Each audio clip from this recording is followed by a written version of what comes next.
काजल आ गई नहीं? आहा, बहुत बड़ एहसान कर दिया ला आके। मतलब ई कि हम पूरा 2 घंटा 20 मिनट से तार इंतजार कर रहल बानी। बात तो सही कहा तारू। का बात तो सही कहा तारू? हाँ, लेफ्ट राइट करके तो हमार पैर दुखे लागल। पिराए लागल होई ना? हाँ, बहुत ज्यादा पिराता और पता ना कहाँ कहाँ पिराता। कहाँ पिराता? यहाँ यहाँ और यहाँ अरे यहाँ पिराता। एजा का देखा तरा? यहाँ देखा। अब का बताएं, देख रहे हैं बड़ी फुर्सत से खुदा ने तुम्हें बनाया है। हाय, इतना हसीन मिट्टी कहाँ से लाया है?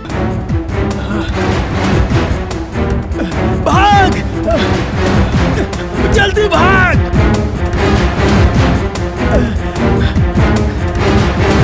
भाग जल्दी, अबे भाग।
तू एजा?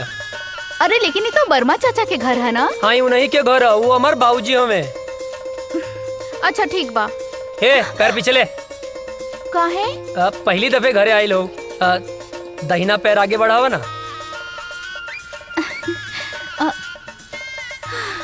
लेकिन अभी तक तो मिसेज अजय नहीं बनल। तब बन जाना, मना के कैले सा। हम तक कब से तैयार हैं। हमरा के इतना सस्ता में पटावल आसान नहीं खे। तो दहेज दे के ले आए, बाकी लायम जरूर। यही घर में गांठ बांध ला। अरे अजय बेटा के बाबूजी, ये आपसे ना मिले आयल बाड़ी। अरे तो तू एजा का खड़ा बाड़ा? अंदर आवा बेटा। अरे काजल बेटी, प्रणाम चाचा जी। खुश रहा। अरे भीतर आवा। ना वो तो बाबूजी आपके घरे बोलौले रहले ना। अच्छा? तो बस टाइम पे आ जाई, उहे बतावे खातिर आयल रहनी। हाँ ठीक बा, आ जाई भब। चल तनी, प्रणाम। खुश रहा। अरे रुका बेटी। हाँ। अरे बुड़बक्के बाड़े का? हाँ बाबूजी। का कहले? अरे ना बाबूजी। हाँ ठीक बा, जाओ काजल के घरे छोड़ के आवा, जाओ। चला। डरते तो हम अपने बाप से हैं। बाप ने परमिशन दे दिया तो क्या कहना। बैठा। चला। ये बच्चा मतीन कहाँ बैठल बाड़ू? जवान हो गई लू, जवान मतीन बैठा ना। ठीक से तो बैठल बानी। जवान हो गई लू, फीलिंग नहीं किया आवत का। ए, तार ढेर ना होता का? लेके चले के बता, लेके चला ना तो हम जाता नहीं। ए देवता ऋषिया मत यार, बैठा। हमार मतलब है कि ऐसे बैठा कि हमरो मजा आवे और गियर भी बदल जाए। ठीक बा, चला। Thank you.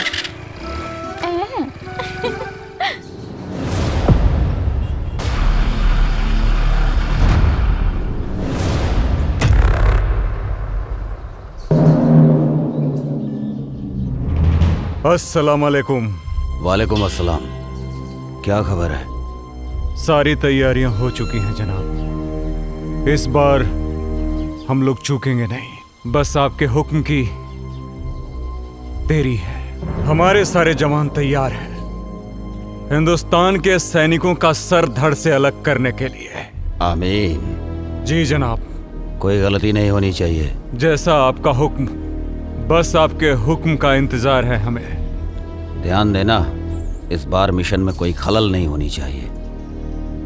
जी जनाब। ऐसा कहर मचाओ कि हिंदुस्तानियों का रोम रोम कांप उठे। जी जनाब। धमाका ऐसा हो कि हिंदुस्तानियों की आने वाली 7 पीढ़ियां थर्रा उठें। उनकी हदें उनको याद दिलाओ।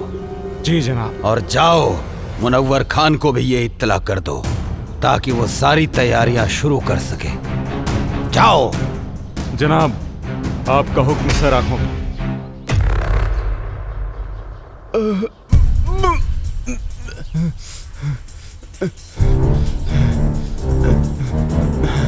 सलाम जनाब।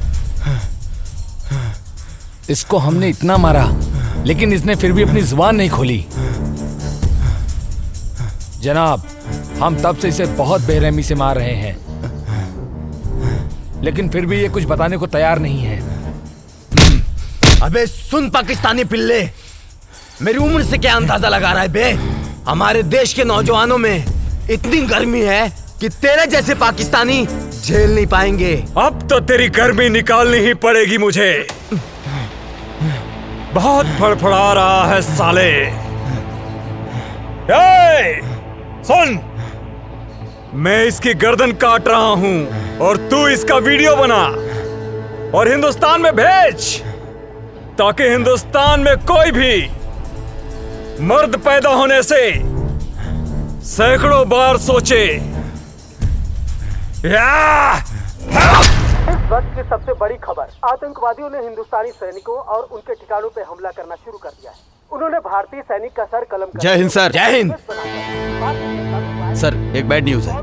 क्या है बैड न्यूज? सर, अभी भी इंटेलिजेंस से खबर मिली है कि आतंकियों ने हमारे ठिकानों पर हमला करना शुरू कर दिया है। अच्छा, तुम लोग थोड़े होशियार रहो।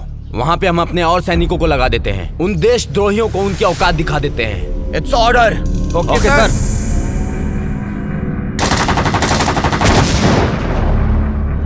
इस वक्त का सबसे ताजा खबर, आतंकवादियों ने हिंदुस्तानी सैनिकों और उनके ठिकानों पर हमला करना शुरू कर दिया है। उन्होंने एक भारतीय सैनिक का सर कलम करके उसका एमएमएस बनाकर भारतीय जनता में वायरल कर दिया है और उन्होंने धमकी दी है कि हर हिंदुस्तानी और हिंदुस्तानी सैनिक का यही हाल करेंगे जब तक उन्हें उनका पूरा हक नहीं मिल जाता।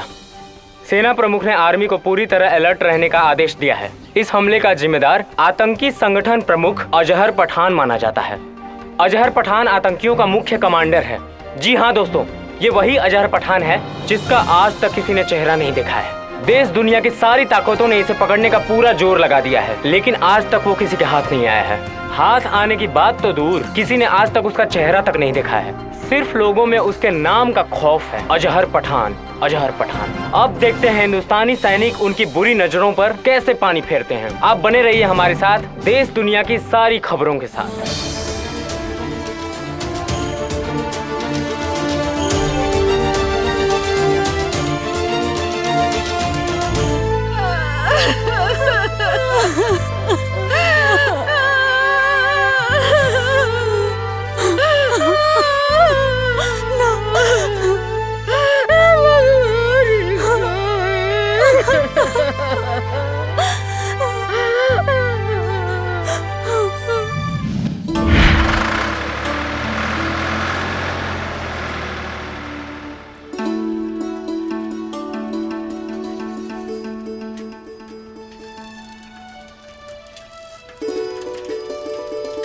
गुड मॉर्निंग भैया। Good morning. ये साइकिल किस लिए? आप आगे आगे दौड़ेंगे, हम पीछे पीछे फॉलो करेंगे। अच्छा, ये साइकिल दीजिए तो। पर साइकिल का है। अरे दीजिए। लीजिए।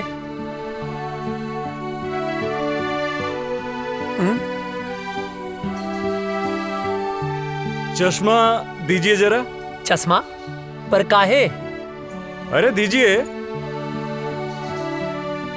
बुढ़ौती में जवानी सूझेला। कैसे लग रहे हैं हम? एक नंबर भैया। अरे अरे बैठना नहीं है, फॉलो मी। ये भैया का ऑर्डर नहीं है, फौज का ऑर्डर है। भैया का ऑर्डर नहीं है, फौज का ऑर्डर है, बैठना नहीं है। अरे फौजी आप हैं, दौड़े हम का है। फॉलो मी, जल्दी करो वरना सजा डबल हो जाएगी। भैया गलत बात हो।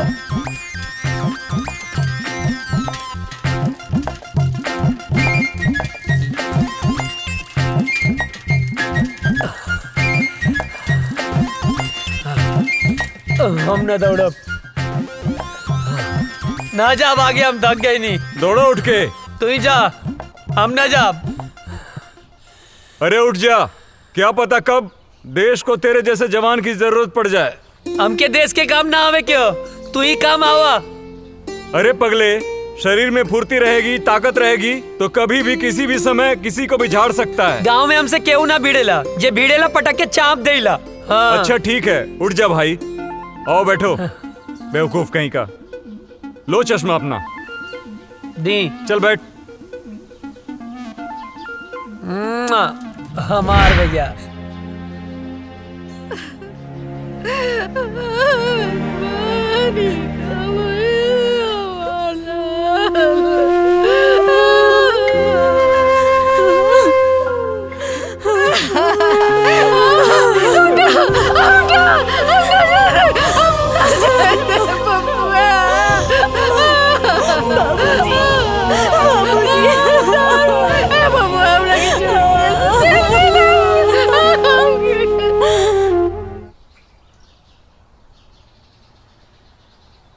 चाचा जी, ओ चाचा, का भेल चाचा, काहे रोवत बाड़ा?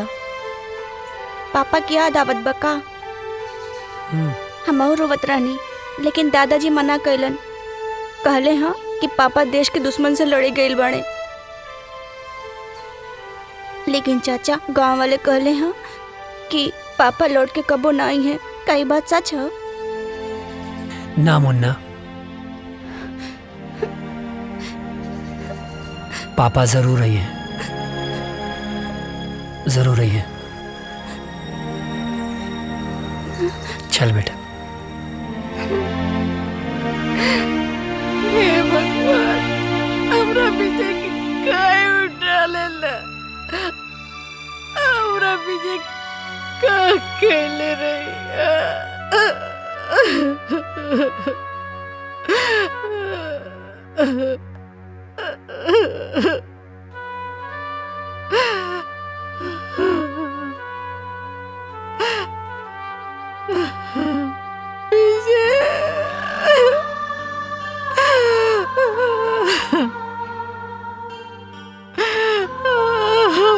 राम लखन की जड़ी टूट गई।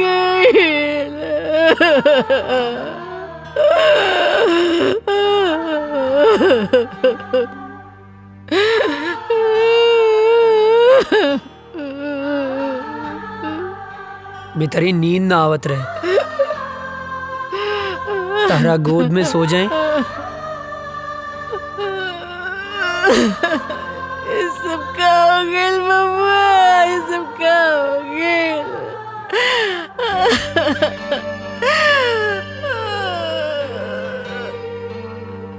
काय ऐसा होला?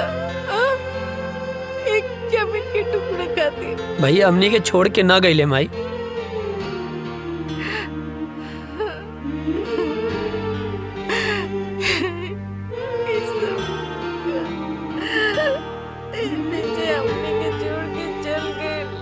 ना, ना माई, भैया हमनी के छोड़ के ना गईले, वो तो हमनी के दिल में बाड़े।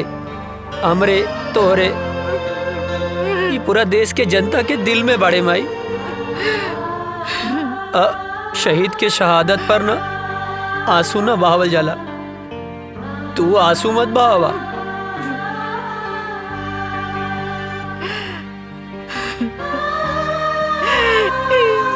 सब काहे होला?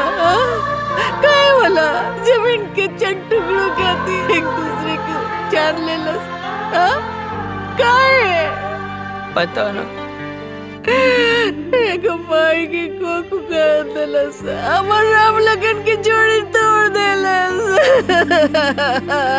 पता ना माई, पता ना पड़ोसी मुल्क के हमनी के देश से कौन नाराजगी बा, पता ना। बबुआ तू हमरा के छोड़ के कहीं मत जाइए, हमरा के छोड़ के नहीं तो हम मर जाएंगे बबुआ। ना जाए माई, हमरा के छोड़ के ना जाए, मत जाइए। कहीं ना जाए, कहीं ना जाए भाई, कहीं ना जाए।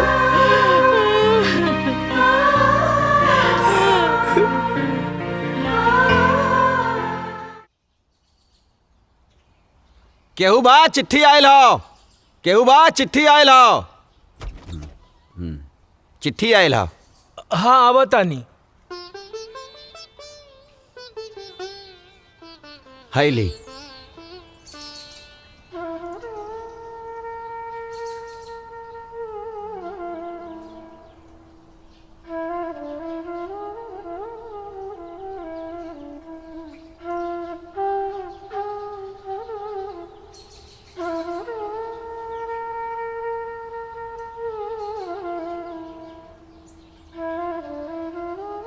ना चूल्हा भाड़ में गई सरकारी नौकरी। हाँ? एक बेटा तो शहीद हो गई, दूसरा बेटा के हम शहीद ना होके के देव। सरकार अपन नौकरी अपन पास ही रखी, कह देता नहीं। हाँ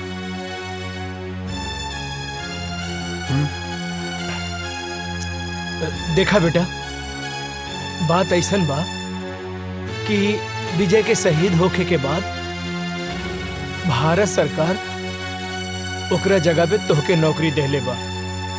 मगर हम नहीं के चाहत। हाँ विजय शहीद हो गई, ओकर नौकरी अजय के मिलल। अगर अजय शहीद हो जाई तो हम क्या करब? बोली।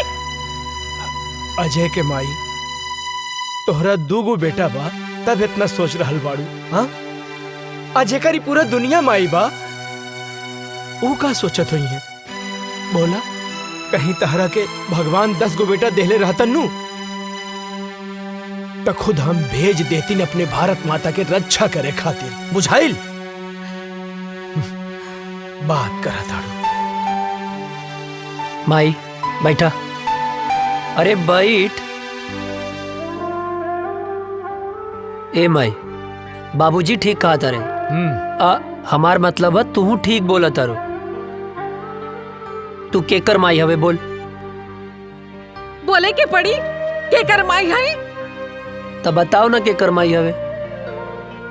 तोर माई है। आई धरती माई केकर माई हवे? हमरे नु ह। बाबूजी गलत कहाँ बोले? तोहरे रक्षा के जिम्मेदारी केकर है बाबूजी? तोहर। धरती माई के रक्षा की जिम्मेदारी केकर है? अरे तोहरे नु बा। माई मरब जी अब सब विधना के हाथ में है, और दुश्मन के लगे ऐसा कोनो गोली ना कि तेरा बेटा के सीना के पार कर जाओ। बिल्कुल। हाँ बिल्कुल ठीक। सोच मत, मार के आए मर के ना है का बाबू? हाँ बिल्कुल ठीक। अब भूख लागल है, खाना देना। दे दा। देता नहीं। चलना।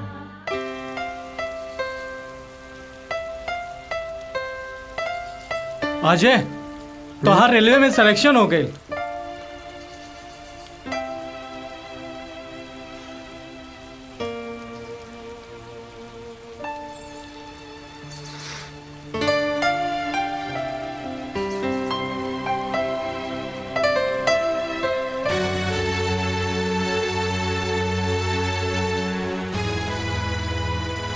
अभी कर कोनो मतलब ना, हम फौजी बनब। अरे ये तो बहुत अच्छा फैसला कहला। हाँ। लेकिन अजय, तू इतना उदास काहे हुआ?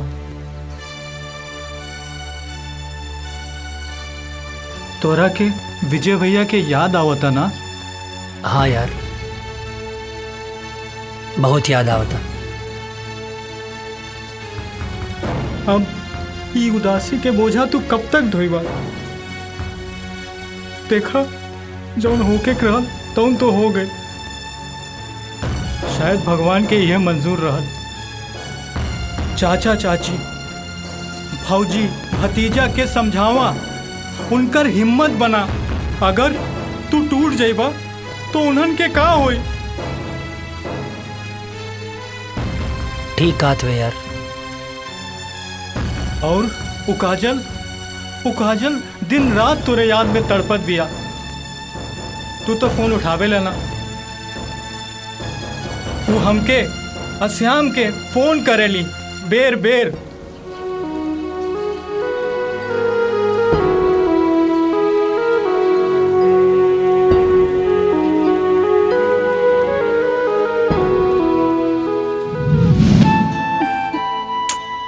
पता ना कहाँ रह गई ले। आवे दे बतावा तनी।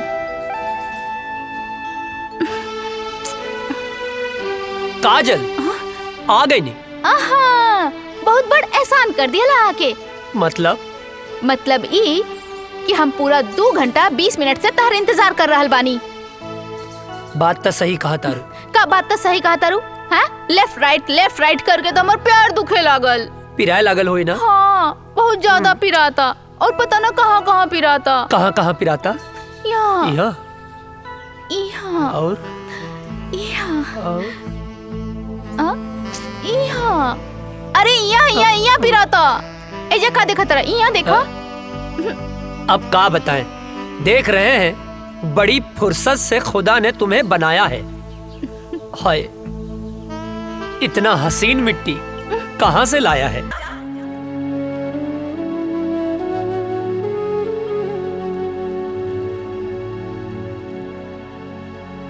अजय, कहाँ खो गईला? कहीं ना। जाके एक बार काजल से भेंट कैला। ना करब। हम फौज में जाए खातिर माई बाबूजी के मना सकीले, पर काजल के ना मना पाई। कहीं काजल के प्यार हमार कमजोरी ना बन जाए।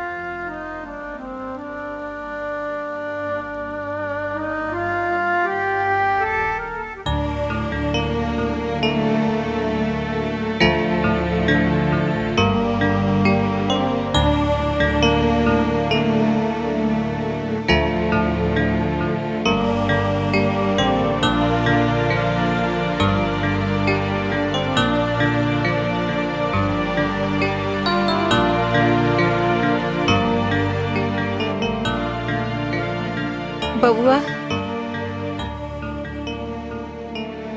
एक बार विचार कर ला।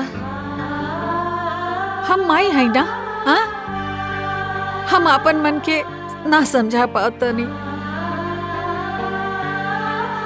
विजय के सदमा तो हम बर्दाश्त कर लेनी, लेकिन तो के कुछ हो जाए तो हम ना बर्दाश्त कर सकब।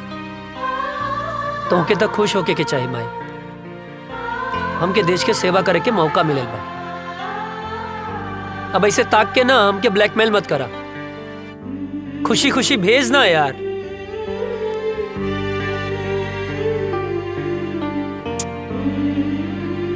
ठीक बा, तू जो, भगवान तो रक्षा करी और हमारा आशीर्वाद हमेशा तोहर साथ रही। तोरा रक्षा करी, तोहर ढाल बन के खड़ा हो जाए। माई, माई, हमके कुछ ना हो। तो के कुछ हो जाए तो मर जाए। अरे हमके कुछ ना होई बाबा, यकीन करा। और जैसे तू माई बाड़ू वैसे धरती माई भी तो माई बाड़ी ना। हाँ, अब एकदम कुछ ना होई माई, हमके कुछ ना होई। चला चला, आवा हम बताई थे।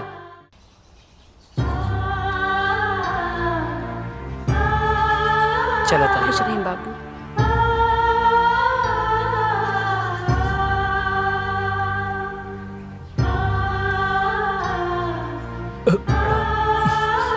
खुश रहा बेटवा और भारत माता के सेवा करा।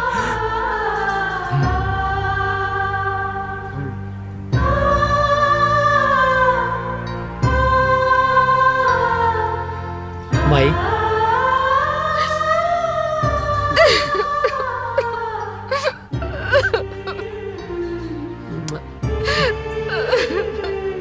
चलो तन चला जल्दी लेट होता। चला जल्दी आ जाए।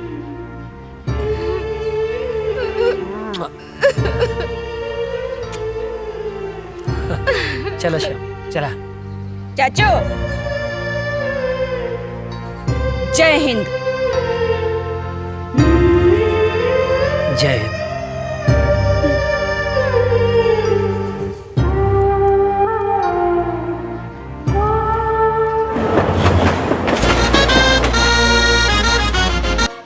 तुम्हारी ट्रेनिंग पूरी हो चुकी है। थैंक यू सर। और तुम्हारी पोस्टिंग भी वहीं की जा रही है जहां तुम्हारे भाई शहीद विजय वर्मा पोस्ट थे और आखिरी बार आतंकियों से लोहा लेते हुए शहीद हुए। अब तुम्हें देश की रक्षा के साथ साथ अपने भाई का भी बदला लेना है। Thank you sir, it's my pleasure sir. और मुझे पूरा यकीन है कि तुम भी पूरी जाबाजी और दिलेरी के साथ माँ भारती के दुश्मनों को उनकी औकात बताओगे सर। और हाँ, ड्यूटी ज्वाइन करने से पहले छुट्टी दी जाती है। जाओ अपनी फैमिली के साथ एंजॉय करो। Thank you sir, thank you so much सर। सर जय हिंद। प्रणाम बाबूजी। खुश रहा का हाल बा बेटा? बाबूजी ट्रेनिंग पूरा हो गई। तो बहुत बढ़िया बात। और खुशी के बात ही बा कि कुछ दिन खातिर हम घरे आवतानी। अरे ये तो बहुत खुशी की बात बा। माई कहाँ बाड़ी? कहीं गई बाड़ी। बाबूजी बोला ना रह दा, आके बताएं। ठीक। जी बाबूजी प्रणाम। खुश रहा। अरे विजय के माई, विजय के माई। जी। अरे जल्दी एक लोटा पानी लेके आवा, बहुत बड़ खुशखबरी बा। जी। जल्दी आवा, जल्दी आवा।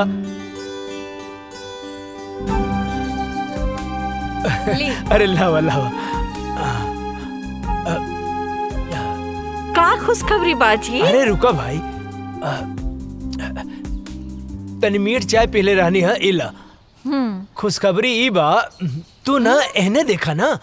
बोली ना। हमारा अजय के ट्रेनिंग खत्म हो गई और काले वहाँ से आ रहल बा। भगवान, ये तो बहुत ही अच्छा खबर बाजी। बानू अब तू जा, अब बढ़िया बढ़िया हमरा बेटा खातिर आज से बनावे के तैयारी कर दा खाए खातिर। जा तनी हमहू खाए। सुन लो, देखा कितना खुश हो गई।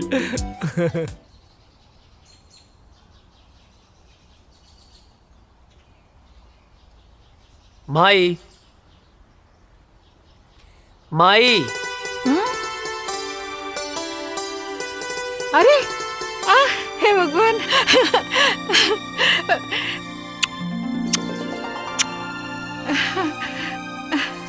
अरे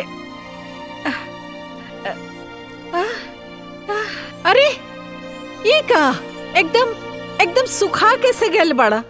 वहाँ कोनो प्रॉब्लम रहे का? हाँ माई, बहुत बड़ प्रॉब्लम रहे। का? जॉन पराठवा तू हमरा खातिर भेजत रहलू ना, वो हमार दुष्ट सूबेदार रस्तवे में खा लेत रहे। हट बदमाश। अरे हमार शेर बेटा आ गई। वाह। अरे अजय के माई, खुश रहा खुश रहा। हाँ बेटा, हमार शेर आ गई। अजय के माई। हाँ जी। चीता के जाने लू? वो का होला? वो होला सबसे दूबर। हाँ? बाकी एक बात सुन ला, सबसे आगे उहे रहेला, जैसे कि हमार बेटा। चाचा हमारा खातिर कर ले लह। तोहरे लिए। श्याम। हाँ दे। इला। अरे भाई, हम पाकिस्तानी ना, ही सब पाकिस्तानी लोग का का दाय करिए कर हा। पप्पी। अभी ना, इधर। यार भी। हाय शाबाश। इले। इतना सा तहु तो इतना सा बाड़े। जब बड़ हो जाइबे ऐसन वर्दी पा जाई त तोहरो के बड़गन मिल जाई। का बाबूजी? एकदम बिल्कुल ठीक। जा खेला। जब बना गाँव के शेर तू। और बाबूजी आप ठीक बानी ना? हाँ। अरे यार, राजा दशरथ और कौशल्या माता और राम की मिलाप हो गई है तब तो चल के कुछ काम काज कर लिहल जाओ भाई साहब। ई का बगत रहे छोटन? हाँ चाचा कुछ काम है ना, जो यार अजय का अरे काम? आप काहे मारत अरे रहा? चाची कुछ जरूरी पर आज कौन काम है? हाँ मैं इधर आता नहीं, हमारा कैसा मालूम बा कि तू इधर आता तोरा कैसा मालूम बा? हाँ हाँ, मत सही। ढेर बोला मत। हाँ, हम कहते नहीं, चलत चला है, चला चलत है। चला। रुक जा। अरे भाई चला ड्रेस तू, अरे चेंज, आवा, ड्रेस आवा। चेंज तो कर अरे लेने आवा दे। ना। अरे चाचा जी अरे रे रे जो बता ना। कौन काम रहे रे? कौन काम?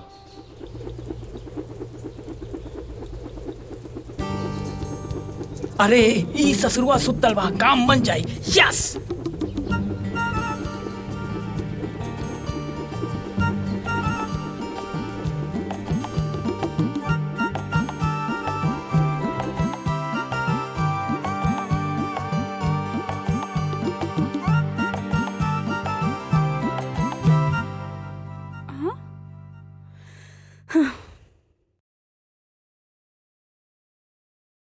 हे भगवान, कितना अच्छा सा झाड़ू लगावत हनी, फिर भी पता नहीं कहाँ से कागज आ जाता। हवा भी तो ना चलता।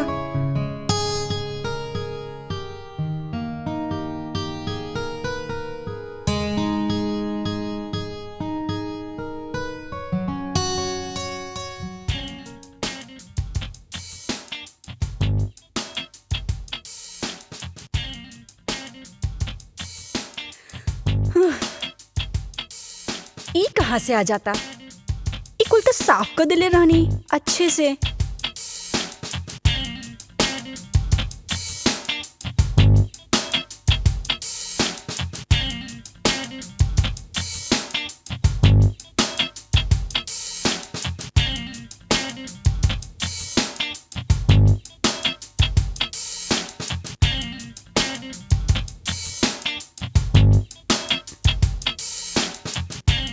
अरे रे रे रे रे रे, हम बानी हम।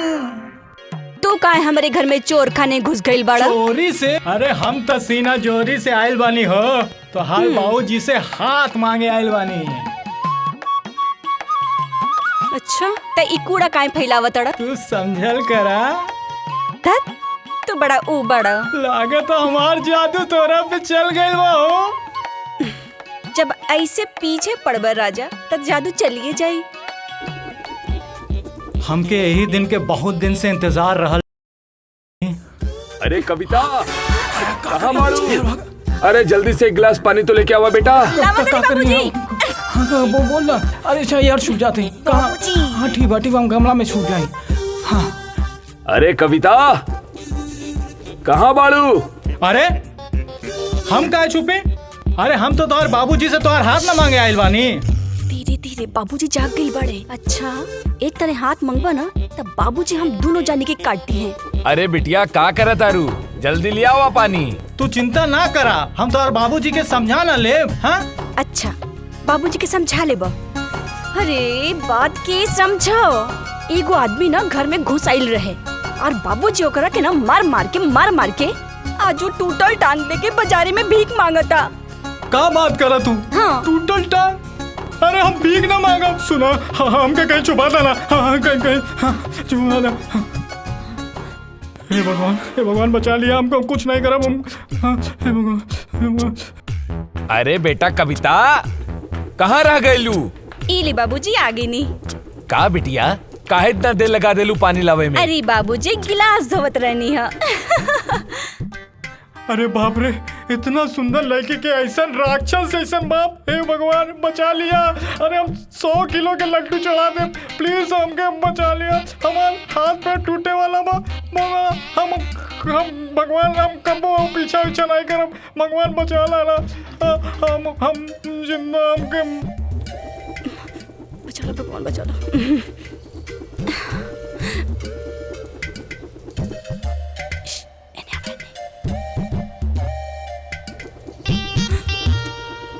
हे क्या हरे रुक। अरे कहाँ तानी रुक जो। अरे कहाँ भागा था, रुक। अरे कहाँ तानी रुक जो। अरे के बड़ा, अरे कहाँ जाबे भाग के? रुक जाओ। बाप रे, पकड़ ले रुक जाओ। कहाँ भाग? अरे तोर इतना हिम्मत? हाँ? अरे हमारा घर में घुस गईले। तोर इतना हिम्मत? हमके माफ कर दे। चल तोहरा क्या भैया हम तो से का कहत रही ना। हमके दांते कटलस। हे भगवान, कल्याण की रक्षा करी हो, आपका करी। रुका, कहाँ भाग के जाइबा तू? रुक जाओ, हम तोहरा के छोड़म ना। कहाँ भाग के जाइबे? रुक, बताओ तानी।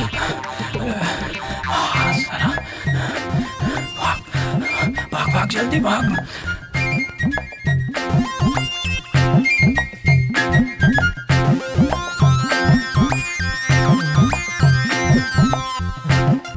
लगता भाग गए।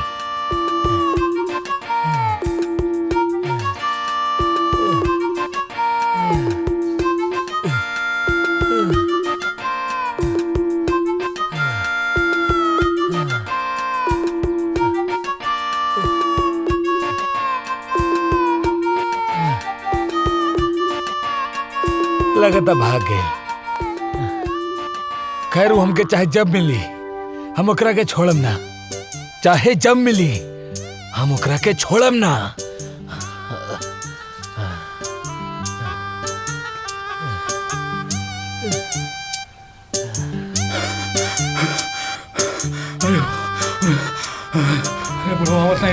अरे अरे रुक बे। कहाँ थे बे तुम? तुम्हारे चक्कर में हम सारा गांव घूम लिए बे। अरे राम, कहानी बाद में बताए, पहले घर चलो। पहले बताओ कहाँ थे बे, नहीं तो चढ़ा देंगे। अरे यार चला ना यार। चवन्नी मुस्की। अरे यार चल ना यार। इन्हें से काहे निकले बे? अरे यार चल बे यार यहाँ से। चल। आया मतलब बच गई नहीं। जय हो भगवान। आज छोड़ दिए बे, आगे नहीं छोड़ेंगे। पसीना छुड़ा। ओ गोरे गलिया वाली से, तिरछी अखिया वाली से नैना चार हो गइल। का बताई तो से यारवा रे। मार खाने से बच गए बेटा आज तुम, वरना लात जूता मुंह का हाथ सब पड़ जाता। गोरी गलिया वाली से, तिरछी अखियां वाली से नैना चार हो गइल। का बताई है का भाई? पर भइल का रह रे? का करत रहनी हम? अरे उस सब हम बाद में बताई। सरऊ मुहूर्त देख के बताइबा। हाँ। अरे बट ये सब तोहर बतिया अच्छा नहीं लगेला। पनिया से बचाएंगे बस।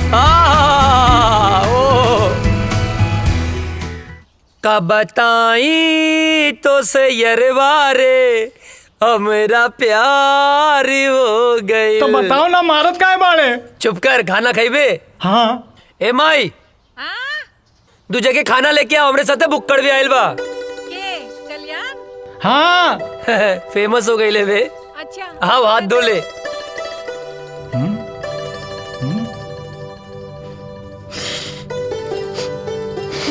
ए हाँ, जाके हाथ धो। अरे हमार हाथ तो साफ बा।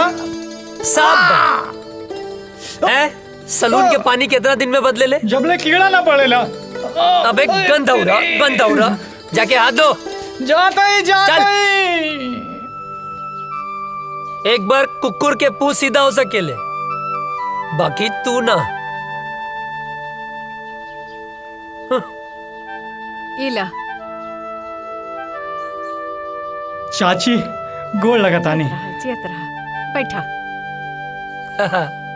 खा।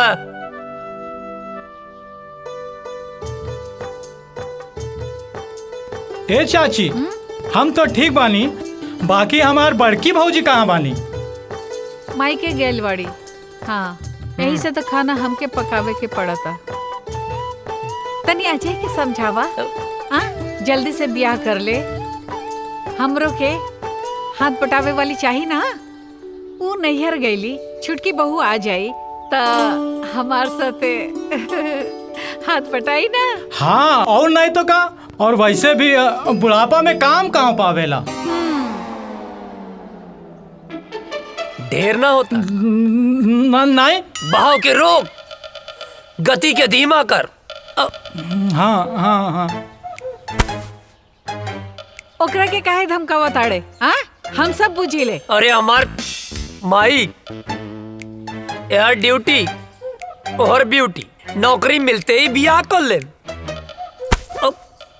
नौकरी मिलते ब्याह कर ले। हर चीज के एगो टाइम होला। अरे तो हम कवन बुढ़ाता नहीं। हाँ, कहाँ बुढ़ा था मैं?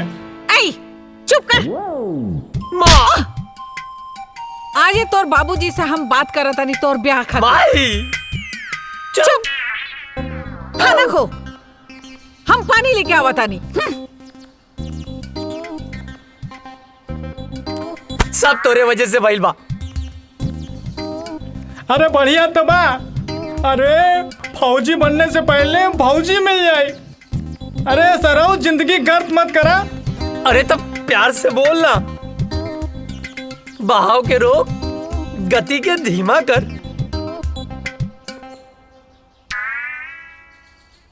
अरे यार, तुहार तो ब्याह हो जाए, हम तो साला छलवे बजाते रह जाए। सुन, तू चिंता मत कर। तू जिंदगी भर अस्तूरा न चलेबे। ये कुकुर मुत्ता नियन शकल मत बनाओ। तोरा जान के का नाम है? सामान। अरे तोर प्राण रे। कविता। अगर हमार कविता के और पढ़ लेलस ना तो हम जान दे दे। तोर जान इतना सस्ता हो? कविता के अब तो से बियाह हम कराई। हमू देखता नहीं के बीच में आवता। नफरत और जंग में सब जायज होला। नहीं, जायज होला, जायज होला। खाना खा, खाना खा।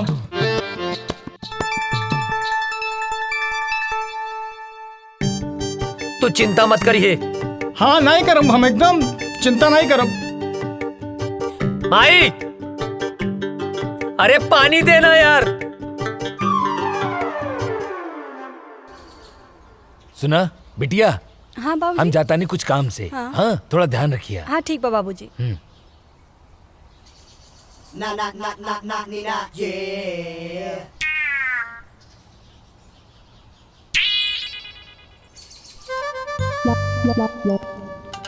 हमके कविता से मिलले बहुत दिन हो गए बा।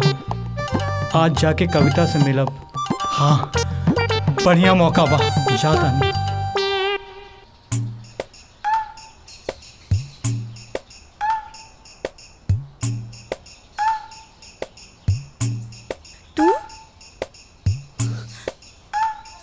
इतना दिन बाद? कविता, ये बात सही बा। हम तोहार बाबूजी से डराइला, लेकिन इहो बात सच बा कि हम तोहरे बिना जी ना सकेंगे। आज हम एगो फैसला कर ले बानी कि हम जियब चाहे मरब, लेकिन ब्याह तोहरे संगे करब। कल्याण, तू हमरा से इतना प्यार करेला? हाँ, अपने जान से भी ज्यादा।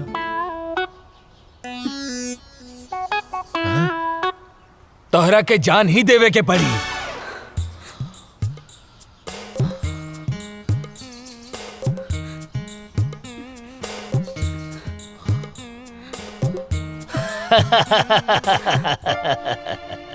प्यार भी करेला और डर भी लगेला।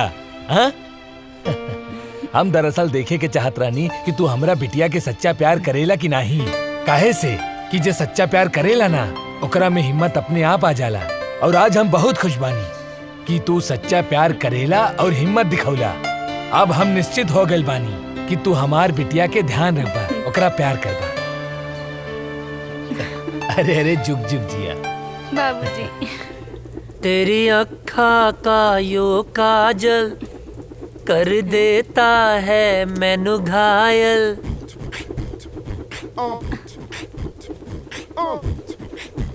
कहा रे, हेने आओ। छोटा पटाखा बड़ा धमाका। हाँ? भाग यहाँ से, भाग। अरे बबुआ, जेकरा खातिर इतना फीट फाट होत बड़ा ना, तारा बाबूजी ओकरा बाबूजी से मिलके बात पक्का करे खातिर गैल पड़े। हाँ? सच्ची माई? हम जाना तानी तोहार जान कहाँ अटकल बा। अरे अजय के माई, अजय के रिश्ता पक्का हो गई। हाँ अब सुना तू एक बात कान खोल के सुन ला। दिग्विजय सिंह फौजी के बेटा के बियाह हट तनी घर के बढ़िया से एकदम जगमगा दिया। हाँ ताकि लोग आए देखे देखते रह जाए। ठीक ना? हाँ ना बेटा? हाँ बाबू। हाँ ठीक बा। Thank you Mai, thank you बाबूजी। तेरी आँखा का यो काजल कर देता है मैनू पागल, नर नर नर नर नर।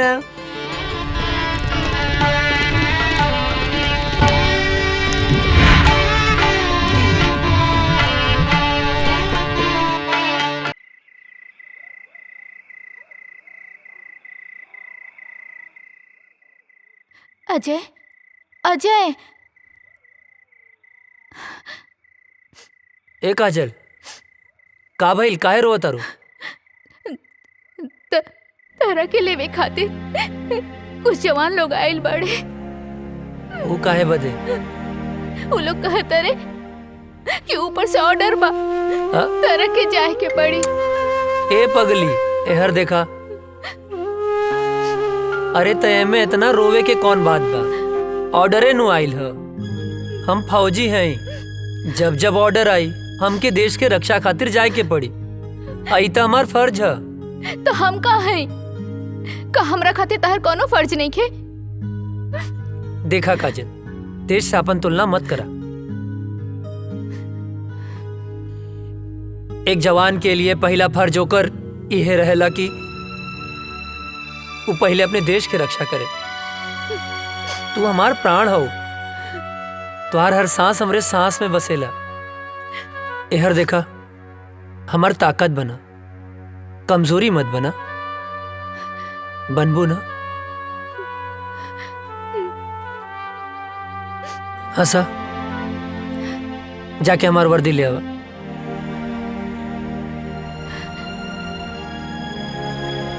पगली कहीं के। हाँ मिश्रा। सॉरी अजय, हेडक्वार्टर से इमरजेंसी मैसेज आइल बा, आज ही निकले के बा। ठीक है। का ठीक बा? हाँ का ठीक बा? आज ही तोर ब्याह भइल और आज ही ले जाए खातिर आ गेले, हम ना जाए देब। माई बात के समझल कर, इमरजेंसी मैसेज है। ना ना, हम ऐसा ना होके देब। अरे हमरा हम ना कटला जाए से देब। भी ना कटी। बाबूजी समझावा माई के, आज हिंदुस्तान के तरह बेटा के जरूरत बा। समझाई ना बाबूजी?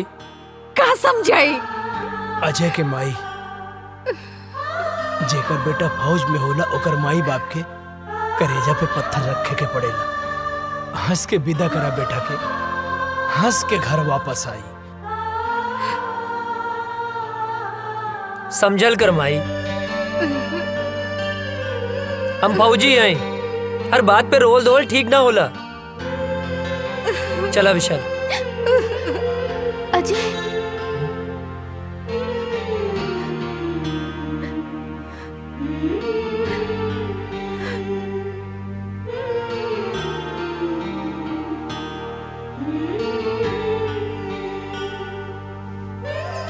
जल्दी आए। अपन ख्याल रखिए। तू माई रोवा मत, माई बाबूजी के ख्याल रखिए।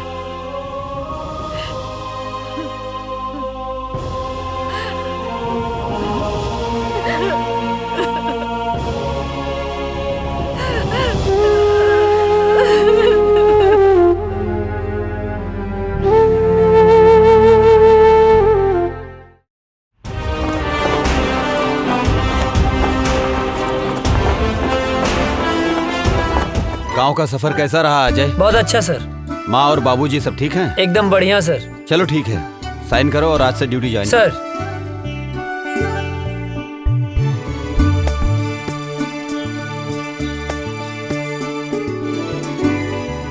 जय हिंद।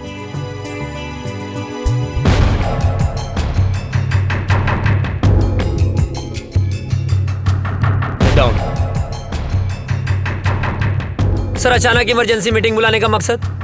अभी अभी गुप्त सूत्रों से पता चला है कि ये पाकिस्तानी आतंकवादी हमारे देश के खिलाफ साजिश कर रहे हैं। सर वो घुस चुके हैं तो पकड़े भी जाएंगे सर। और वो एक बड़े प्लान के साथ गुजरात, राजस्थान और कश्मीर के भीड़ भाड़ वाले इलाके में बमबारी करने वाले हैं। बहुत जल्द वो लोग उस प्लान को अंजाम देने वाले हैं। वो किसी भी हद तक जा सकते हैं जी। और आश्चर्य की बात यह है कि हमारे देश के ही कुछ लोग उनकी हेल्प कर रहे हैं। हमें चौकन्ना रहना होगा। वो हमारे देश के किसी भी कोने में हमला कर सकते हैं, तो हमें उन्हें किसी भी प्रकार से रोकना होगा। अजय सर, तुम पूरी तरह से अभी अलर्ट हो जाओ। सर। राम सिंह, तुम ऐसा करो, सीमा से सटे जंगल के इलाके में बटालियन के लिए सारी व्यवस्था उपलब्ध कराओ। जय हिंद सर।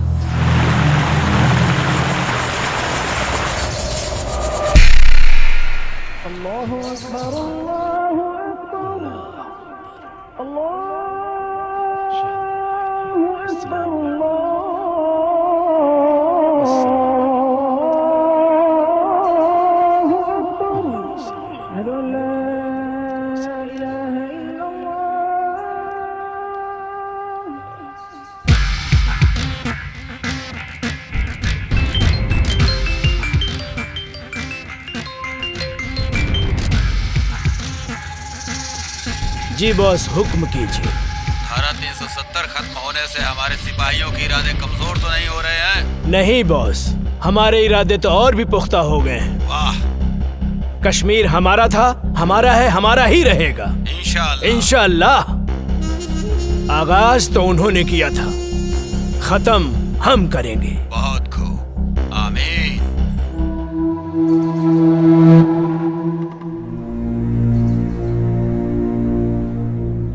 अस्सलामुअलैकुम भाईजान। वालेकुम अस्सलाम। हैदर कहाँ है? आ रहा है। सलाम वालेकुम भाईजान। वालेकुम अस्सलाम। हैदर। हाँ भाईजान। क्या हाल समाचार है? आर्मी में एक नया नौजवान ऑफिसर आया है, अजय वर्मा। ये वही विजय वर्मा का छोटा भाई है। विजय वर्मा भी आया था हमारे मंसूबे पर पानी फेरने के लिए। उसको तो हमने जहन्नुम में पहुंचा दिया। लग रहा है इसको भी इसके भाई के पास पहुंचाना पड़ेगा। अरे हम लोगों का तो बस एक ही मिशन है, कश्मीर की आजादी और पूरे हिंदुस्तान की बर्बादी। और इन हिंदुस्तानियों को हमारी ताकत का एहसास होना चाहिए। कश्मीर पाकिस्तान का पाक हिस्सा था जो हमसे धोखे से छीन लिया।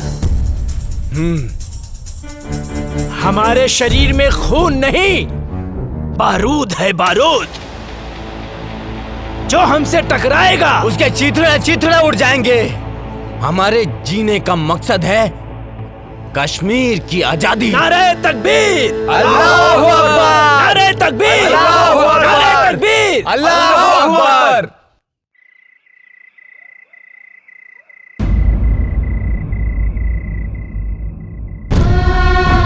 हे भगवान, हमारा सुहाग जहाँ भी होगे सही सलामत होगे।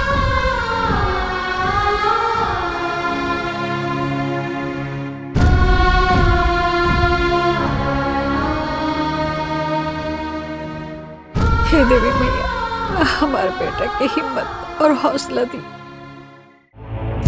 दुश्मनों के इरादे और मजबूत होते जा रहे हैं और अभी पता चला है पाकिस्तान के कुछ आतंकवादी हमारे देश में घुसने की कोशिश कर रहे हैं। हमारी सुरक्षा एजेंसियों द्वारा पता चला है कि कल परसों तक वो हमारी सीमा के अंदर होंगे। उनकी प्लानिंग हमारे यहां बम ब्लास्ट करने की है। 5 जन, जो लोग हमारी सीमा में जंगल के रास्ते घुसने वाले हैं, वो हमारे देश के किसी भी कोने में बम ब्लास्ट कर सकते हैं। उनके इरादे और उनकी हिम्मत तो देखो। अभी भी इतना कुछ होने के बावजूद पाकिस्तानी आतंकवादी यहां आके हमारे देश में आतंक मचाना चाहते हैं, और वो भी एक बड़े प्लान के साथ। हमें इनके सहारे उस इंसान तक पहुंचना है जो इस खेल का मास्टरमाइंड है। उसे जिंदा पकड़ना होगा ताकि वो किसके कहने पे, किसके इशारे पे ये सब कर रहे हैं, इसलिए इस मौके को हमें हाथ से नहीं निकलने देना है। अगर हम लोग इस बार कामयाब हो गए तो जीत हमारी पक्की है। आर यू रेडी? सर। गाइस, मिली जानकारी के अनुसार दुश्मन अपना मूड बना चुका है, कभी भी हमला कर सकता है। वो अलर्ट रहना जरूरी है। दीपक। यस सर, हम लोग भी पूरे तैयार हैं सर। सारी तैयारी हो चुकी है। दुश्मन बाल भी बाका नहीं कर सकता सर। गुड। गांव की मिट्टी के खुशबू के छोड़ के आइल बनी, यहाँ दुश्मन के धूल चटावे। रिलैक्स, आओ बैठ। तेरे गांव के बाद से गांव की याद आ गई।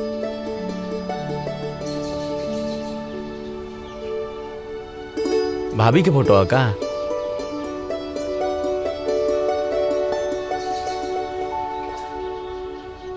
हमरे सुकून के फोटो। सर सर सर कहाँ खो गई नी? अपना सुकून के लगे, अपना गांव में। रिक्वेस्ट बा सर एगो। का बोला? हमके गाँव में जाए के बा सर। अच्छा ना? लइका भइल बा सर। ओह, बधाई हो। थैंक यू सर। सर बड़े साहब से कह के थोड़ा छुट्टी दिलवा दी ना। छुट्टी मिल जाए तो की छुट्टी। खुश? मुनव्वर, अब बॉर्डर क्रॉस करने का वक्त आ गया है। हिंदुस्तान की सीमा में घुसने के बाद के सारे इंतजाम हो चुके हैं। बस तुम्हें बॉर्डर क्रॉस करते वक्त सावधानी बरतनी होगी। चारों तरफ हिंदुस्तानी सैनिक गश्त करते रहेंगे, बहुत संभल कर चलना होगा। हिंदुस्तान में हमारे लोग तुम्हारा इंतजार कर रहे हैं, बस तुम्हारे वहां पहुंचने की देरी है। मुझे तुम पर पूरा भरोसा है। तुम वहां पहुंचने के बाद अपने काम को अंजाम जरूर दोगे।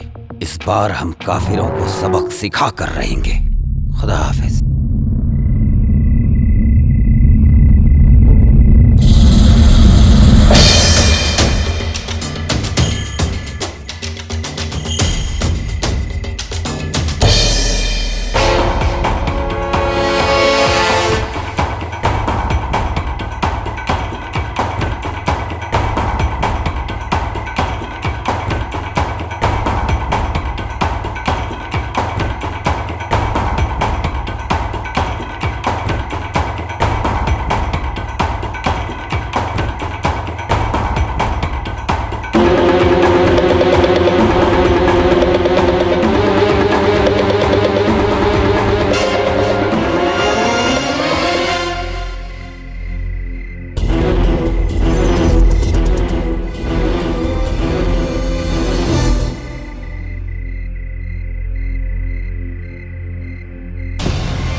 चलो आओ, आ जाओ।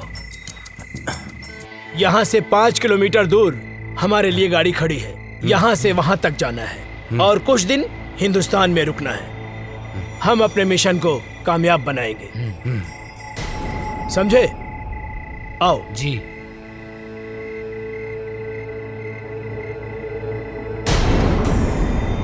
इस तरफ से आ जाओ।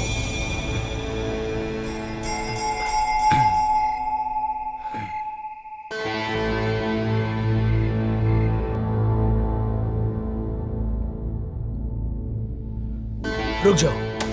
अब यहाँ से ना 500 मीटर दूर हिंदुस्तान की सीमा शुरू हो रही है। हमारी सीमा यहीं खत्म होती है और वहां पे हमारे लोग हैं। वहाँ जाने के बाद हम अपने लोगों के साथ मिल जाएंगे। आप लोगों को संभल कर चलना है, धीरे से, ठीक है?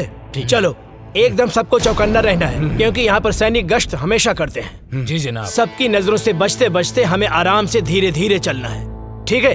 अब चलो।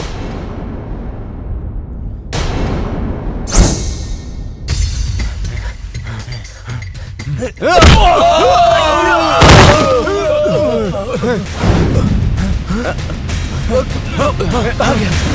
किधर गया? किधर गया? कौन है? कहाँ गया? किधर गया? चलो। जी जनाब।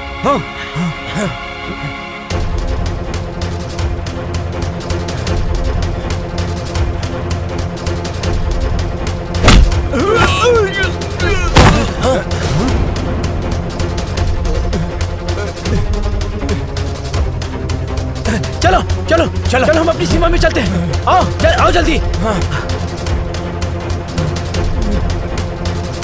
भूत भूत भूत, छोड़ो हमें, छोड़ो हमें।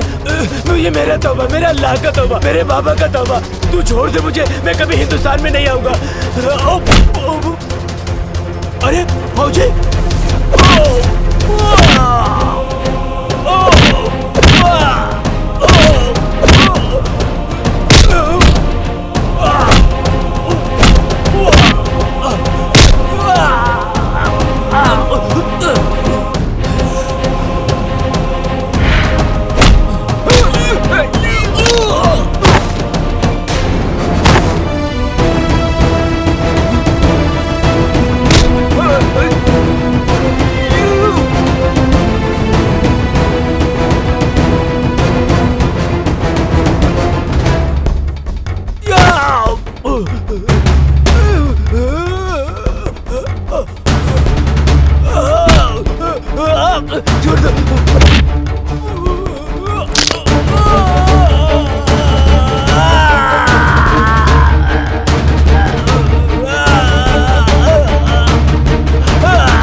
हिंदुस्तान जिंदाबाद बोल। जिंदाबाद।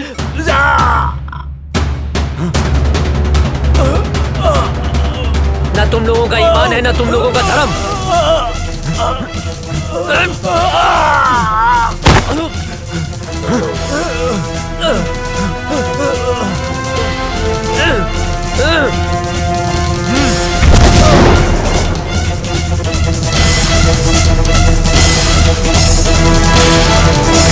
अभी अभी खबर सामने आई है कि आतंकवादियों और हिंदुस्तानी सैनिकों का आमना सामना हुआ है, जिसकी वजह से कुख्यात आतंकवादी मुनव्वर खान हिंदुस्तान की गिरफ्त में आ चुका है। जी दोस्तों, हिंदुस्तानी सैनिक पहले से अलर्ट थी और जैसे ही कुख्यात आतंकवादी मुनव्वर खान हिंदुस्तान के सीमा में प्रवेश किया, वैसे ही बहादुर सैनिक अजय वर्मा ने अपनी जान की बाजी लगाकर उनका मुकाबला किया, जिस वजह से खूंखार आतंकवादी मुनव्वर खान पकड़ा गया। दुख की बात यह है कि उस मुठभेड़ के बाद से ही अजय वर्मा का पता नहीं चल पा रहा है।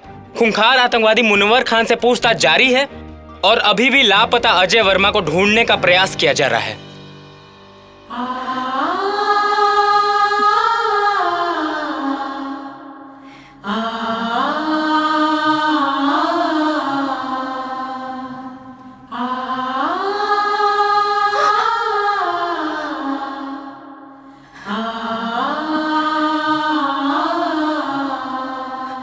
हे भगवान, हम सुहाग की रक्षा करिए।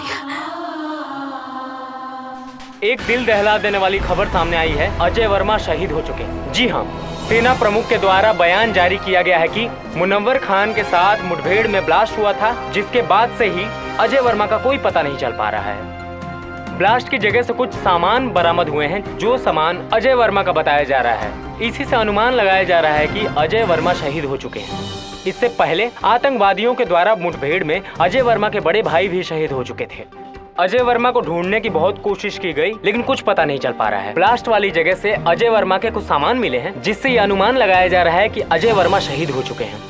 आप लोगों को एक जानकारी और दे दूं, कुछ ही दिन पहले आतंकवादियों के द्वारा हुए हमले में अजय वर्मा के बड़े भाई शहीद हो चुके थे। अब अजय वर्मा की इस खबर से पूरा देश शोक में डूबा हुआ है।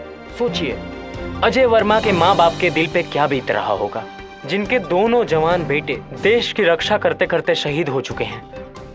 अभी कुछ ही दिन पहले अजय वर्मा की शादी हुई थी। उनकी नई नवेली दुल्हन, जिसके हाथ से मेहंदी के रंग भी नहीं छूटे थे, बेचारी विधवा हो गई। जरा सोचिए उस शहीद के विधवा के दिल पर क्या बीत रहा होगा। शोक प्रकट करते हुए सेना प्रमुख ने वीर शहीद अजय वर्मा को श्रद्धांजलि दी और उन्होंने बताया कि अजय वर्मा के इस शहादत को पूरा देश नमन करता है। और सेना प्रमुख ने यह भी बताया है कि मुनव्वर खान के पकड़े जाने पर आतंकवादियों के सारे मंसूबों पर पानी फिर गया है। अभी मुनव्वर खान से पूछताछ जारी है। पूछताछ में बहुत ही अहम सुराग मिलने की आशंका है। आप लोग बने रहिए हमारे साथ देश दुनिया की नई खबरों के लिए। तब तक के लिए जय हिंद। आतंकवादियों ने भारत पर फिर हमला किया जो काफी तादाद में थे। आतंकवादियों ने फिर से हमला किया, कई जवान शहीद हो गए, लेकिन आर्मियों ने आतंकी सरदार मनोहर खान को अपने गिरफ्त में ले लिया है। लेकिन दुख की खबर ये है कि अभी तक अजय वर्मा की कोई खबर नहीं मिली। बम के धमाके को देखते हुए ये अंदाजा लगाया जा रहा है कि देश के लिए लड़ते लड़ते वो शहीद हो गए। दिग्विजय भैया के बड़ लड़का पहले ही शहीद हो गए रहल। अजय ही रहल परिवार के आधार, वो शहीद हो गई। अब उनके परिवार पे का बीती। दिग्विजय भैया के दिल पे पहाड़ टूट गई। मिल गई शांति, मिल गई शांति ना। हम पहले मना करत रहनी कि हमरा बेटवा के ना भेजी, मगर हमार केहू बात मानी तब ना।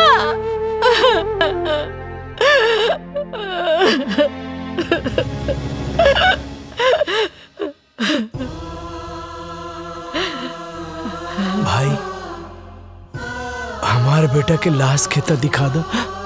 बाबूजी विस्फोट इतना जोर से फैल रहा है ना, अजय के कुछ भी पता ना चलल।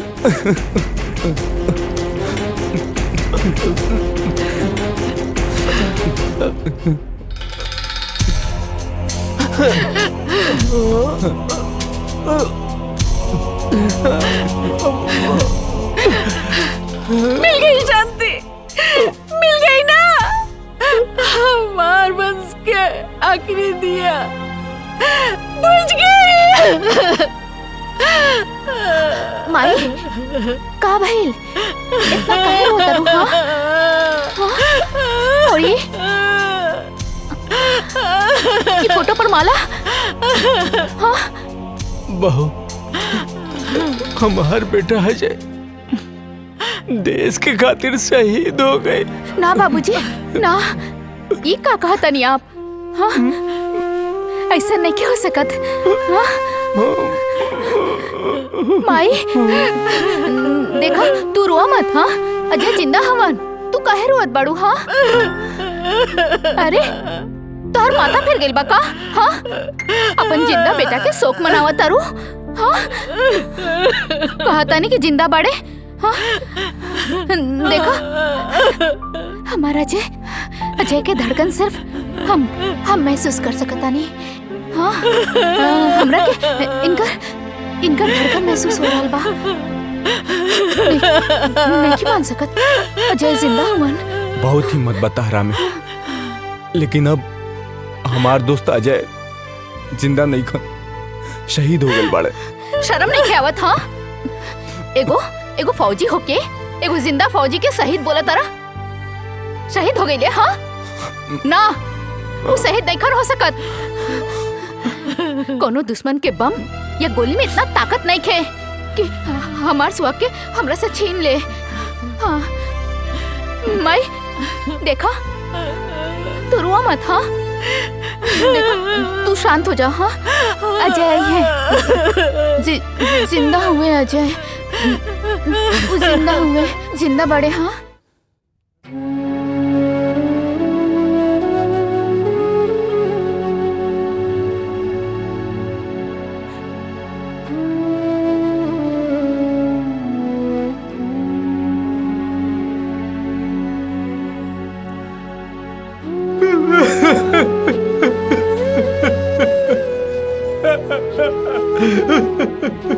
अजय भैया आतंकवादी हमला में शहीद हो गए।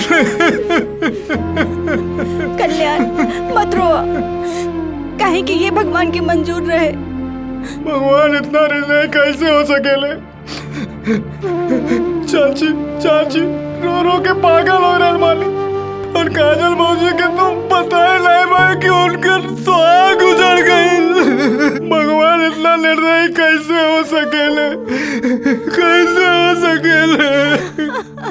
अरे श्याम क्या करता ना? श्याम, अरे अंधेरा में कौन पढ़ाई करता ना बेटा? ए श्याम, अरे मचिसिया भाई ना काजनी कहाँ धैले बा?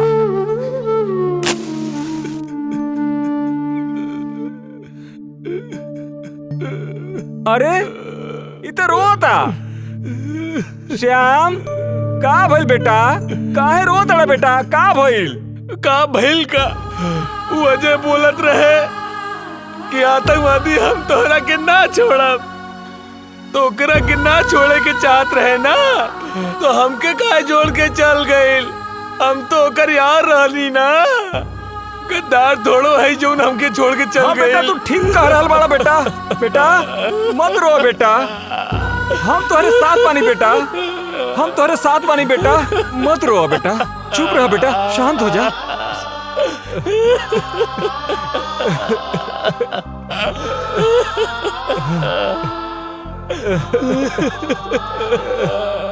चुप हो जा बेटा, चुप हो जा बेटा, बेटा चुप हो जा बेटा, चुप रहा बेटा, चुप हो जा बेटा।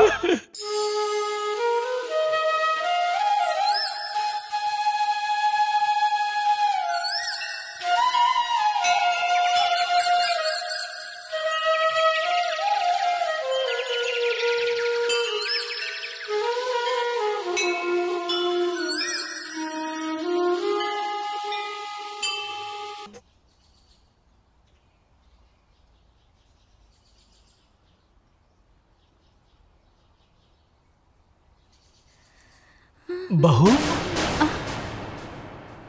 ये तू का कर रहा बाड़ू बहू? अरे अजय अभी दुनिया में नहीं खे, भगवान के उहे मर्जी रहे। अजय नहीं खन मरल बाबूजी, हमरा के पूरा विश्वास बा वो जहाँ भी हुई है हमारी मांग के सिंदूर उनका के खींच के ले आई। अजय के भाई तू ही समझावा बहू के। बेटी माजी, हमरा के विश्वास पा वो जिंदा हुए। हाँ बेटी, सब ठीक हो जाएगी, भगवान पे भरोसा रखा, सब ठीक हो जाएगी। रउआ बिल्कुल ठीक कहा तानी। देखी रउआ जैसन उचित समझी वैसन करी, हमरा कौनो एतराज नहीं के। चला काजल। कहाँ? बिटिया अभी तहार उम्र ही का बा, ये पहाड़ जैसी जिंदगी कैसे कटबू तू? यही से हम फैसला कैले बानी कि हम तोहार दूसर बियाह करब। सुना बहू, बाबूजी के कहल तू मान ला, अभी तो बहुत जिंदगी पड़ल बा। आखिर बहू अकेले तू कब तक रहबू, कब तक? का बाबूजी बोझ लगता नहीं का बात कर रहा बारू बेटी? अरे बेटी तू हमार बात समझे के कोशिश करा। एक तो धन भाग हमार की तू हमरे घर में बहू बन के आयलू। हम कोनो आँख के काजल ना है कि आंसू के साथ बह जाई। अजय के नाम में हम अपन रूह, धड़कन सब कुछ कर देले बानी। हम अपन अंतिम सांस ले उनका इंतजार करब। हमार बात समझे की कोशिश करा।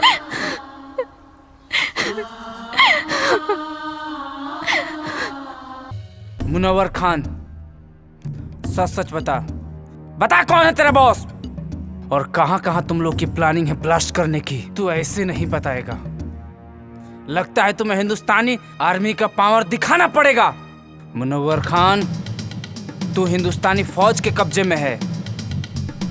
आज हिंदुस्तानी फौज तेरे साथ क्या सलूक करेगी तू सोच भी नहीं सकता है। बता सच सच, बोल तेरा बॉस कौन है? बोल बोल बोल।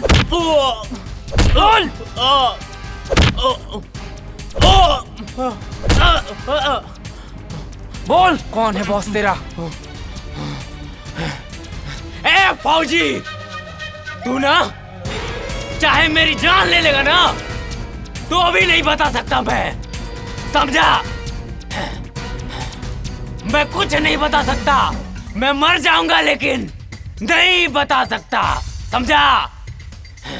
तू ऐसे नहीं मानेगा, तुझे 3rd डिग्री देना ही पड़ेगा। बोल, कौन है बॉस तेरा और क्या मकसद है तुम लोगों का? नहीं बता सकता। चल। जुबैर, फोन लाओ।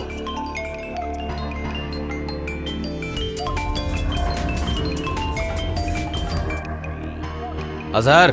जी जनाब। उन्होंने मुनव्वर खान को गिरफ्तार करके हमारे लोगों में और उबाल भर दिया है। जी जनाब। अब हम उन्हें उनकी औकात दिखा कर रहेंगे। उन्हें एक पल भी नहीं बख्श सकते हम। अब हमें खौलते हुए खून से नहीं, ठंडे दिमाग से काम लेना होगा। अजय वर्मा और उसका भाई हमारे ही किए हुए हमले में शहीद हुए थे। जी जनाब। दोनों भाई हिंदुस्तान और हिंदुस्तानी मीडिया के लिए हीरो हैं। अब हमें लोगों के इस इमोशन को अपना हथियार बनाकर मुनव्वर खान को छुड़ाना पड़ेगा। जी जनाब। हम उसकी माँ को किडनैप करके पाकिस्तान लाएंगे और फिर हिंदुस्तान की फौज और सरकार को जी जनाब अपनी इज्जत बचाने के लिए मुनव्वर खान को छोड़ना ही पड़ेगा, नहीं तो लोग सड़कों पर आ जाएंगे। सलाम अलैकुम।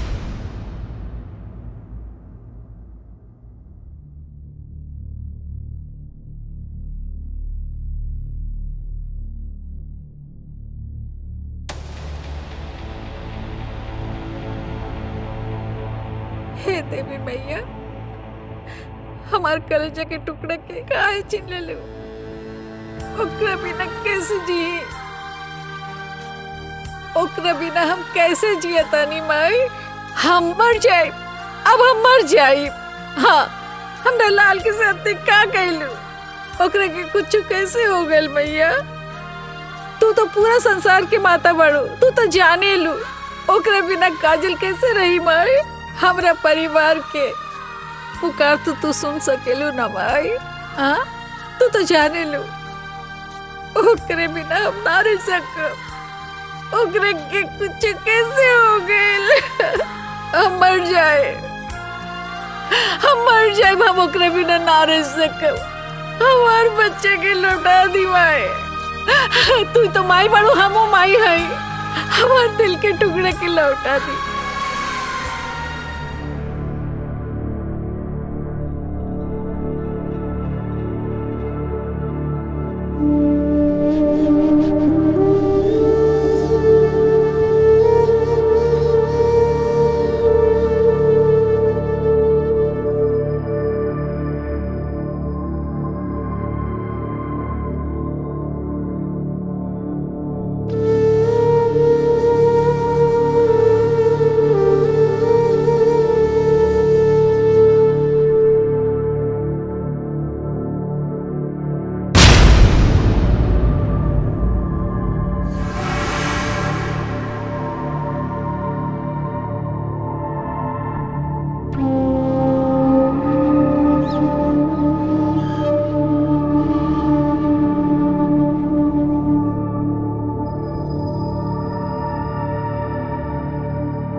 कौन जगह?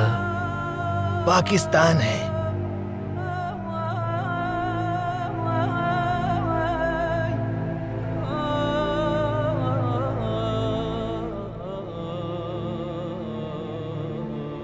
हम यहाँ कैसे हैं? कल मैं जंगल गया हुआ था तो वहां पर मैंने देखा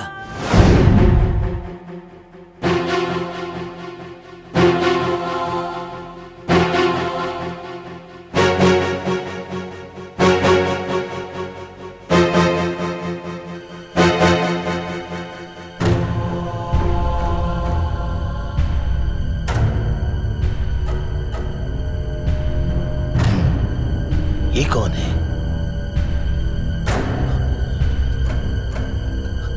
ये तो ऐसा लगता है जैसे हिंदुस्तानी है। ये फौजी लगता है।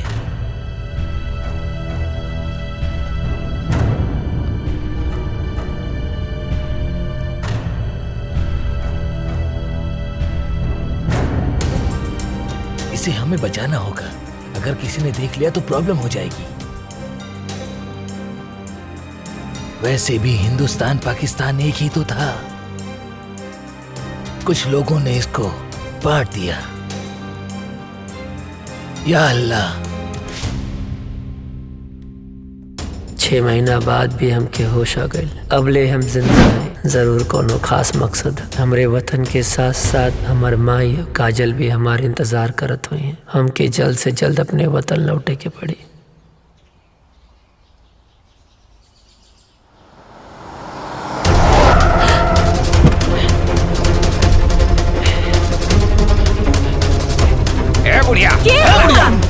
अरे हमरा के कहे पकड़ा था? अरे छोड़ा। हम का कहनी? हमरा ले जाता रहा। अरे कहां है? चल गाड़ी में चल। अरे छोड़ा, हम बोला गाड़ी छोड़ा। ठीक ना क्या होई? छोड़ दा हमरा के।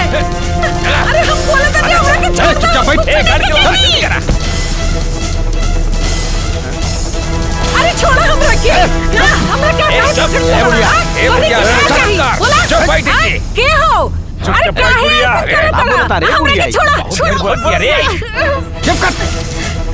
बेहोश कर। अरे क्या चुप कर।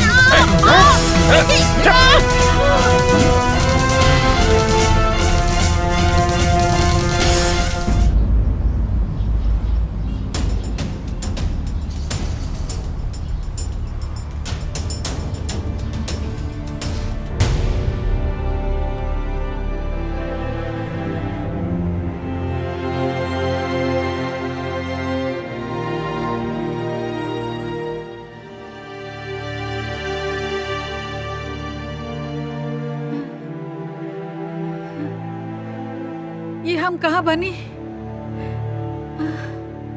हम ये जब बानल काहे बनी? अरे क्यों बा? अरे हमरा के बचावा, हमरा के यहाँ से छुड़ा के ले जावा हो। हे भगवान, हमरा के छुड़ावा। अरे हमरा के बचावा इन लोगन से।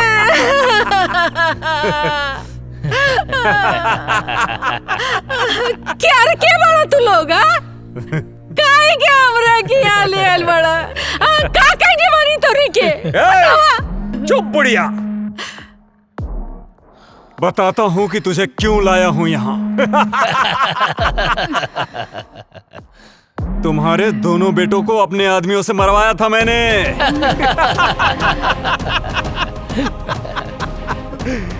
सुन, तुझे मैं किस लिए लाया हूँ वो मैं तुझे बताता हूँ। तुम्हारे हिंदुस्तान के आर्मी ने हमारी टीम के कमांडर मुनव्वर खान को गिरफ्तार करके अपने हिंदुस्तान के जेल में बंद कर रखा है, जिसकी वजह से सारा प्लान हमारा फेल हो रखा है। और उसे ही छुड़ाने के लिए हमने तुझे किडनैप करवाया है आज, क्योंकि तेरे परिवार से पूरे देश की भावना जुड़ी हुई है। ये बुढ़िया सुन, अगर 24 घंटे के अंदर अंदर मुनव्वर खान को हिंदुस्तान सरकार ने नहीं छोड़ा तो हम तुम्हारे साथ जो करेंगे ना, उसे देखकर सारे हिंदुस्तानियों की रूह कांप जाएगी। और अभी 24 घंटे होने में कुछ ही समय बाकी है।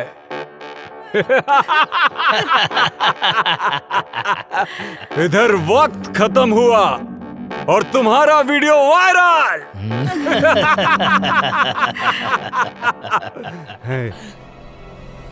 और उधर सरकार के खिलाफ जनता का विरोध।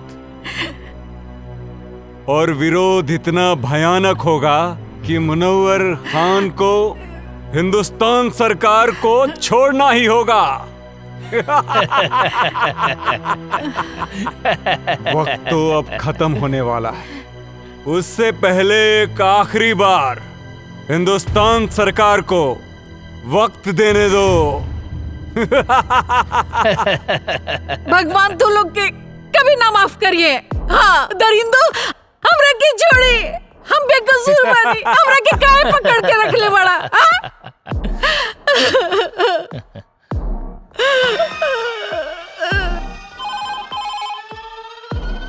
हेलो, कौन?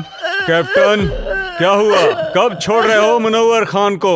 वक्त का ख्याल करो। तुम्हारे पास अब सिर्फ 30 मिनट बचे हुए हैं। और सुन, अगर इन 30 मिनट में तूने हमें कोई सूचना नहीं दी तो तू सोच भी नहीं सकता है कि अजय वर्मा की मां के साथ क्या क्या हो सकता है। बकवास बंद करो। क्या सबूत है कि शहीद अजय वर्मा की मां तुम्हारे कब्जे में है? ले सुन, हमरी खातिर कोनो समझौता मत करिए। और हाँ, मैं आखिरी बार बता रहा हूँ, वो वीडियो तेरे हिंदुस्तान की पूरी मीडिया में वायरल कर दूंगा मैं। ठीक है, हमें गृह मंत्री जी से बात करनी होगी। मत छोड़िए मुनव्वर खान के। चुप बुढ़िया, बहुत चपड़ चपड़ करती है। जय हिंद सर। सर, आतंकियों ने मुनव्वर खान को छुड़ाने के लिए शहीद अजय वर्मा की मां को किडनैप कर लिया है। जल्दी एक्शन लेना पड़ेगा सर। जब तक मैं न कहूं कोई कदम मत उठाना। ओके सर। इस मसले का हल सोच समझ के करना पड़ेगा। और हाँ, इसकी जानकारी लीक नहीं होनी चाहिए। मेरे अगले कॉल आने तक का इंतजार करो। ओके सर। जय हिंद सर। हेलो अजहर, क्या खबर है? जी हुजूर। हिंदुस्तानी फौज कब रिहा कर रही है मुनव्वर को? जनाब, अभी कोई खबर नहीं आई है मुनव्वर खान को छूटने की। फिक्र मत करो, खबर जरूर आएगी, क्योंकि वो बुढ़िया हमारे कब्जे में है। इस बुढ़िया को हम लोगों ने बांध के रखा है।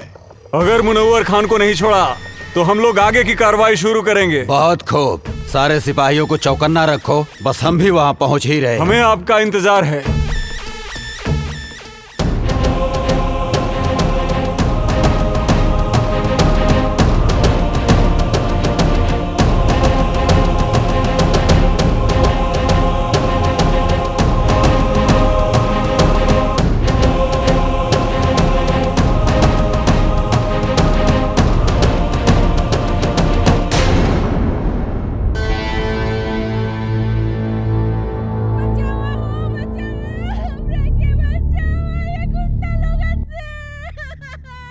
इ तो कोनो लड़की की आवाज लागत बा।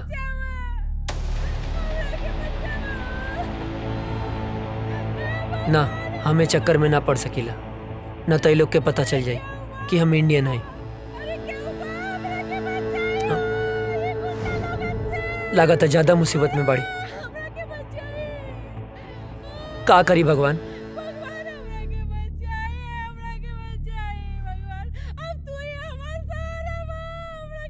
केहू के भी बहन बेटी हो सकेले,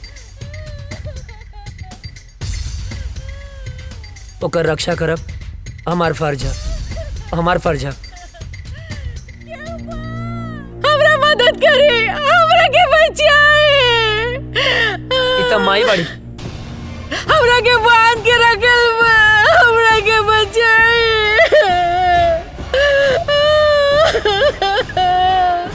हम का करी माई है, रुक जा।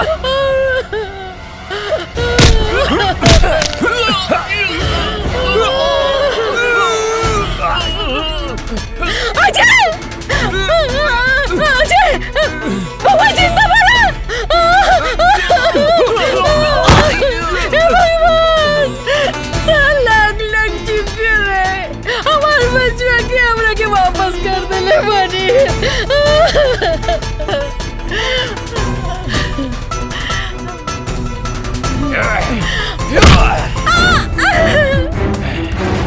मार और मार, मार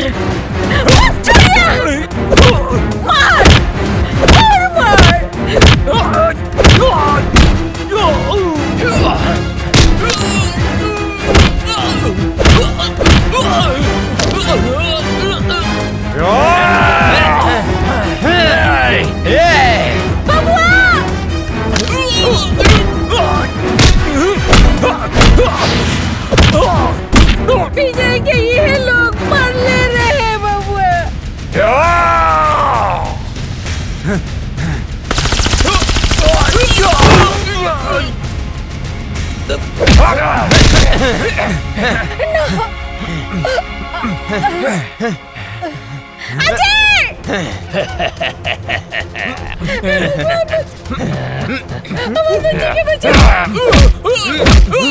मत छोड़िए, हम एक फौजी के माई हाई।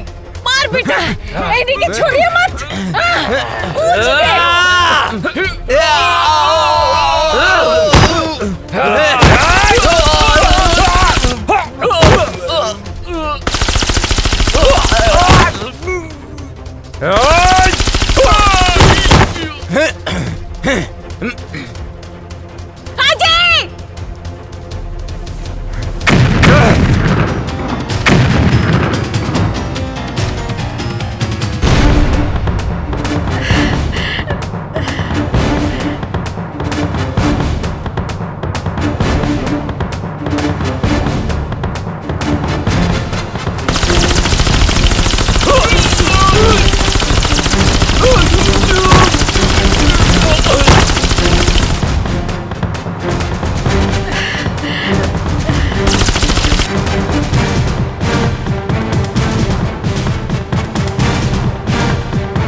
बिना वजह छेड़ते नहीं, और कोई हमें छेड़े तो उसे छोड़ते नहीं। फाड़ दे कलेजा दुश्मन के घर में, हिंदुस्तानी उसे कहते हैं।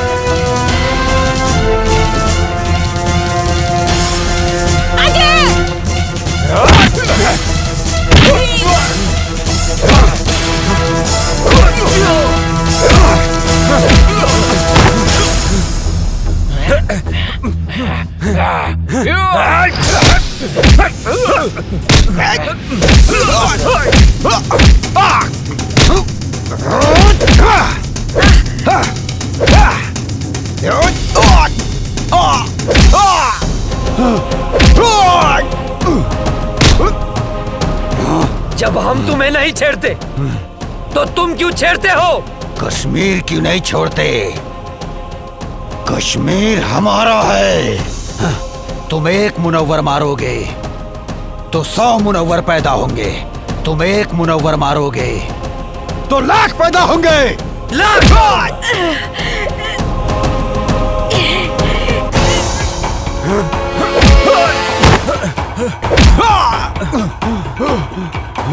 भेजे में शांति से बात घुसती नहीं है क्या? ए काफिर, तेरा भाई भी आया था यहाँ। मैंने मारा उसे, वो भी बम से उड़ा के, समझा?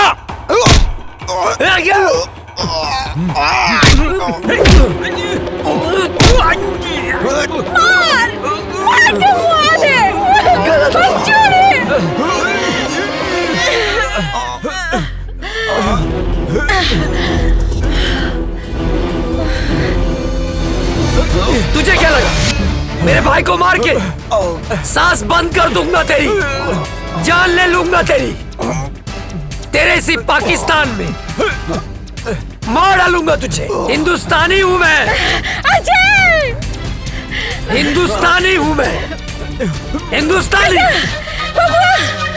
अजय,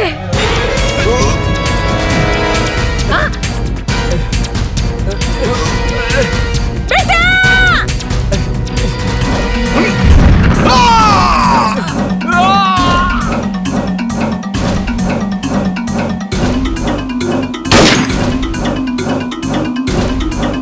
माई, ए माई, माई, ए माई,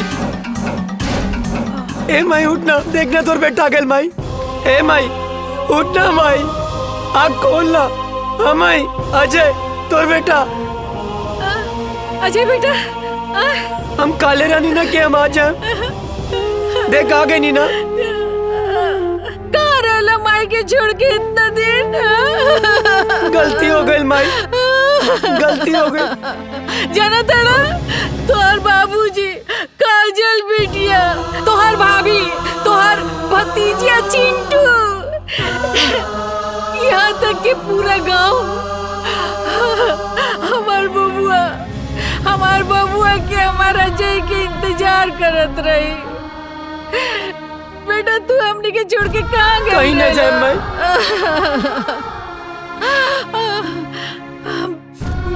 चला चला घर चला। हाँ माई। काजल बिटिया तो हर इंतजार चला करत उठा। रही। जना तड़ा। मेरा भारत महान, जय हिंद।